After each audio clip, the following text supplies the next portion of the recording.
2015, nous fêtons les 50 ans de l'AFKI. AFKI, oyez! Oyez! Bon, là, on nous a nourris spirituellement. Maman Angèle nous a donné aussi des conseils.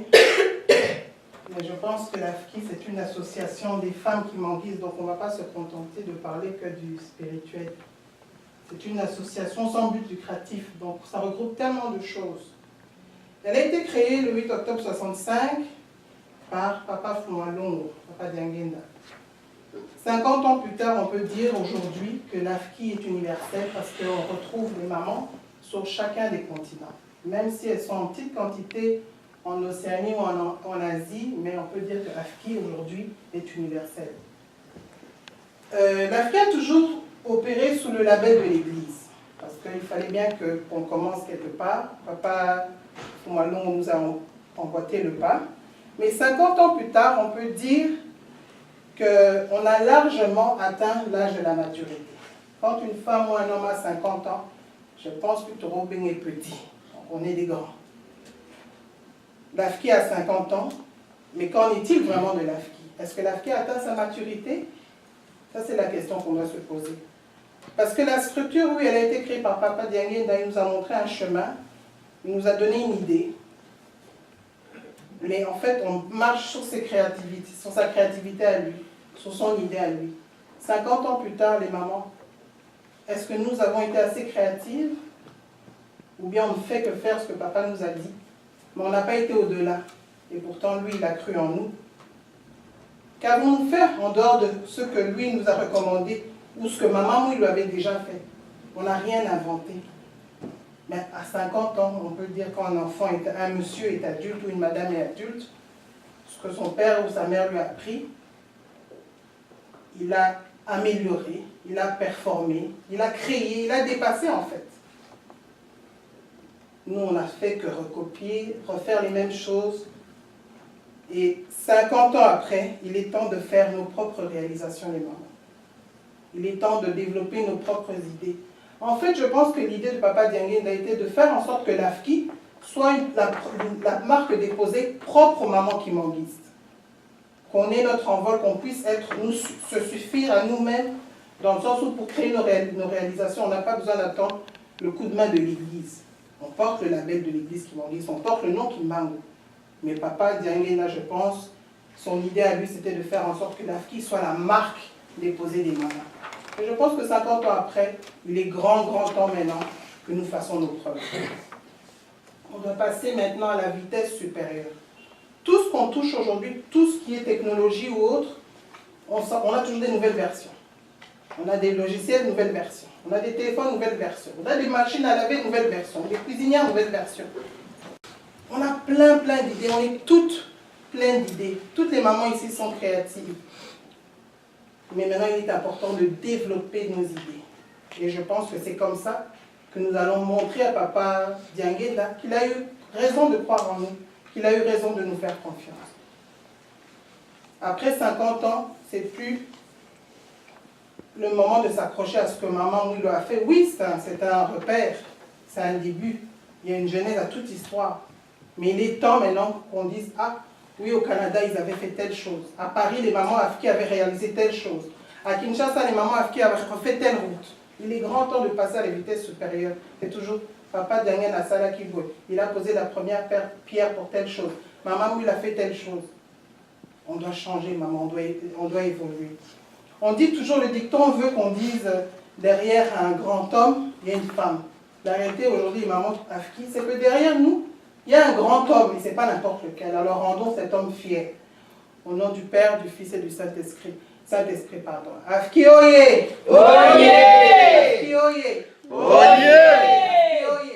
Oyez! Oyez! Oyez! Soutien de l'Église.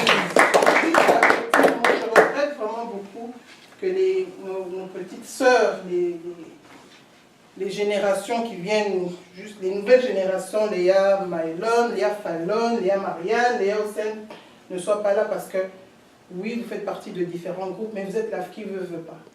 Donc, peut-être nous, on va commencer à créer, à donner des idées, mais c'est à vous vraiment de les réaliser, les concrétiser. Dans 50 ans, on ne sera peut-être plus là. Mais il faudrait dans 50 ans, quand vous allez vous lever ici, au nom de Papa Simon Kimba, au nom de l'AFKI, tenir un discours, qu'on parle de grandes réalisations. Donc c'est ce que je voulais rajouter au nom du Père, du Fils et du Saint-Esprit. Je remets la parole à Maman Angèle.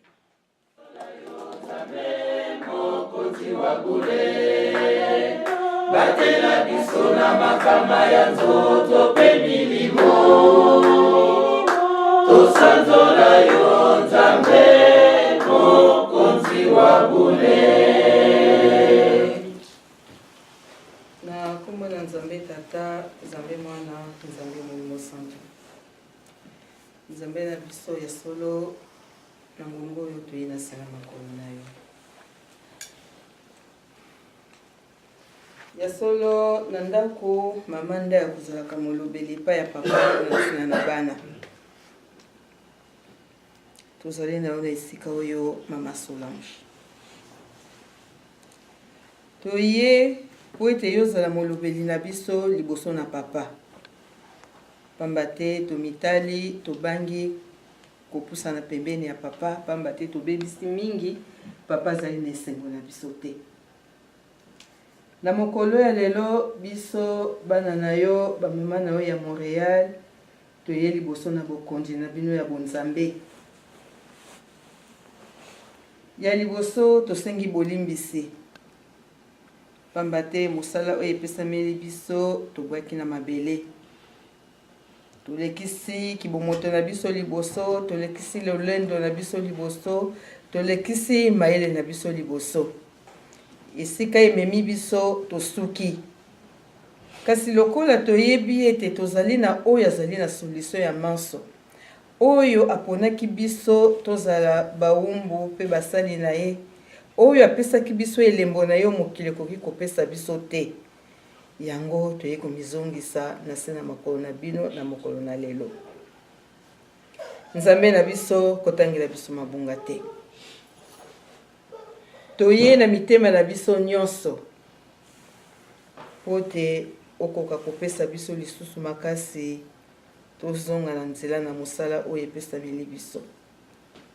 Na 50 ans oyo ndenge mama Jojo awuti koloba na discours tosi tokoli.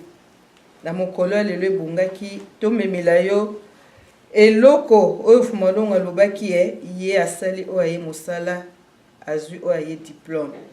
Bongo biso diplôme nini oyo tomemi na mokolo na lelo. Papa tomemi eloko te. Pamba te tosali eloko te.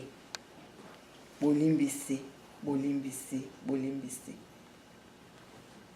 To reconnaître ma vie na biso. To reconnaître te tosali mosala te oyo epesamelaki biso. Esika ememi biso na pasi. Ememi biso na ba complication ya ndenge na ndenge. Papa tozongi na ndako.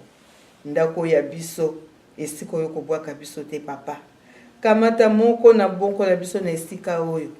Na bana no ya mibali, na biso bana no ya basi. Zongisa biso na bolingo. Zongisa biso na bolingo pe na posa ya kosala mosala oyo epesameli biso. Zongisa biso papa esika surtout tokotambola. Différence ezala na biso toyebi yo pamba te lelo tolati kazaka oyo ezali ya yo te. Toye liboso na bokonzi na yo po tokoka kolongola biso yango. Oyo etikali bokanisela biso papa. Pamba te oyebisaki biso na mabondeli. Lelo ondire mabondeli na biso ezokoma te. Pamba te tobebisi mingi tolekisi mayele na biso liboso. Toye liboso na yo mama Solange zala molobeli na biso. Ovandi na biso oyebi lolenge totamboli. Mpasi mama Marine azalaki na biso azalaki na malade. Azoloba na biso ba mama bozonga ndenge bozalaki. Kino mama nzoto na molimo ekabwanaki atikalaki komona esika oyo tozongelaki te ndenge ya lingelaki. Mama Solange, pardon mama. Pardon mama. Pardon mama. Soki botiki biso pasi kaka. Tokoyaka kolele pai na bino. Toye tozongi na ndako tosala mosala. Oyebi biso eloko moko tokobomba ngo ezali te.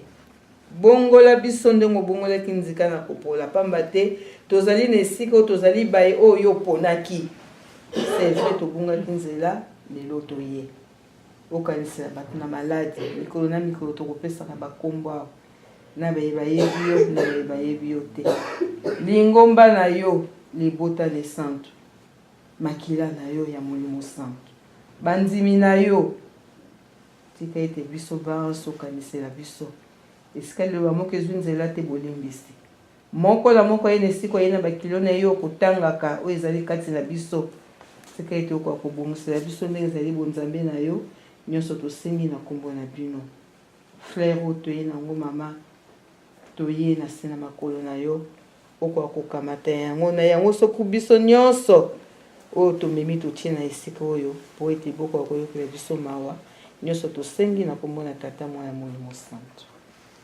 amen. Amen.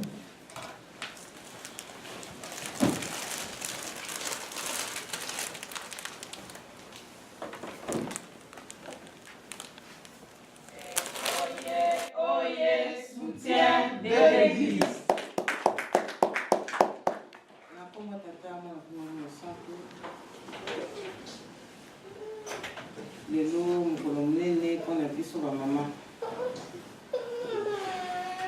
pamba te il y a 50 ans jour pour jour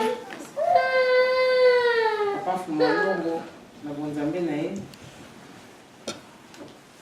amonaki asala biso confiance apesa biso association oyo ezo représenter ba mama na kati na Lingomba.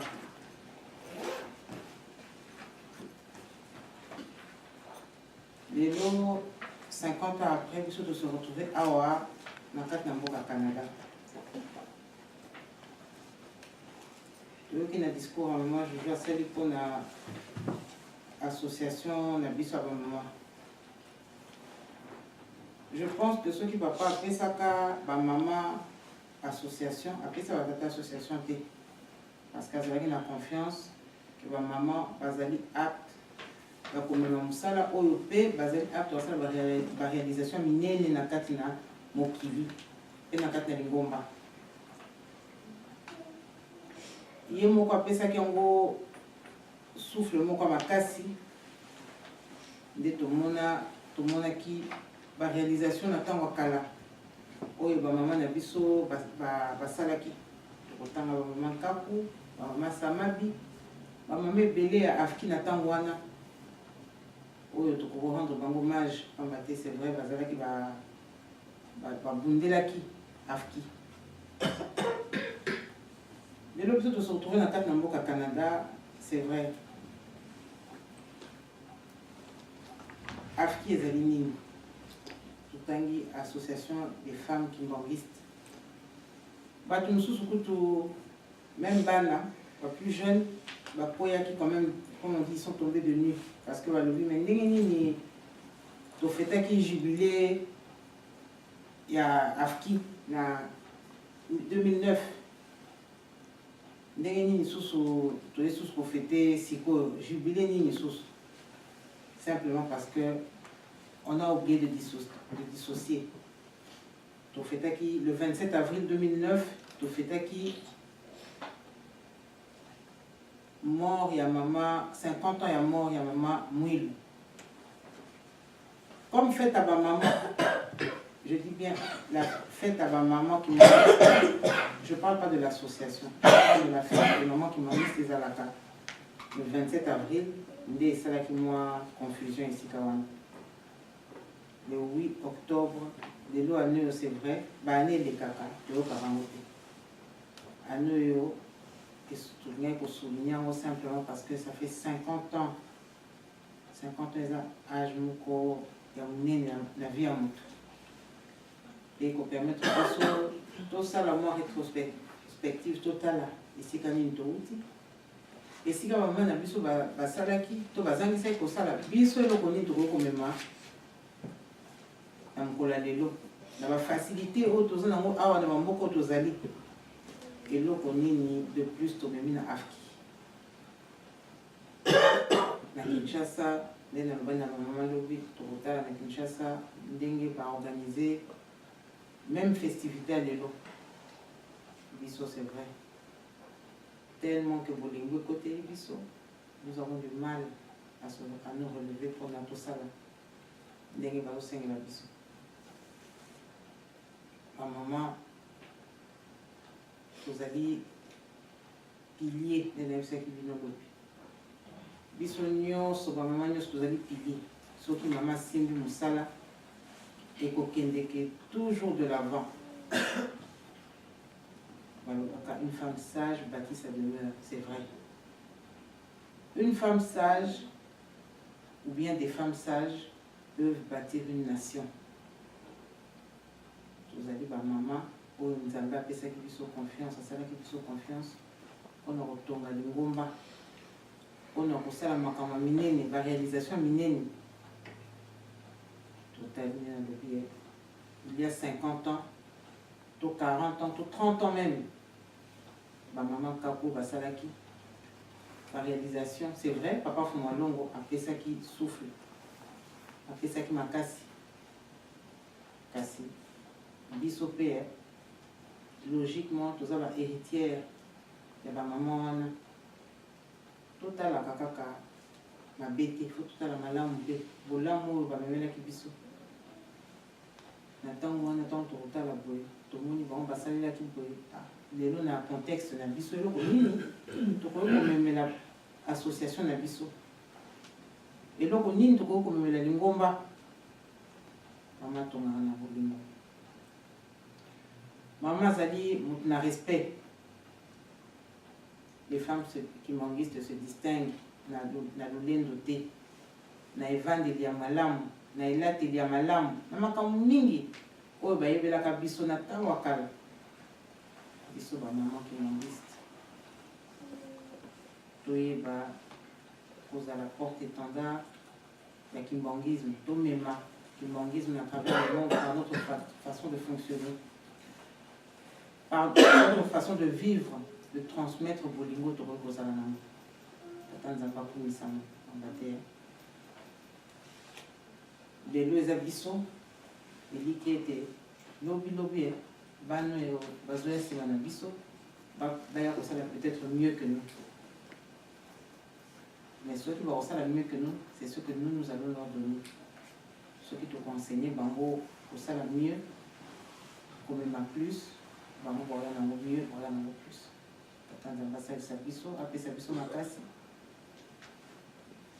ombwa kimbango kende kaka liboso bien nalobi tous à la reflet ya papa Simon Kimbango à travers le monde et surtout à travers esika oyo tozali esika tofandi tosisi mpona makombo tata na tata nzambe ekolo yesu papa Simon Kimbango nzambe na ngai papa nakokumisa komba na bule papa lelo ezali jeudi le 8 octobre 2015 il y a 50 ans papa Fumalongo opesaki biso mosala biso bamama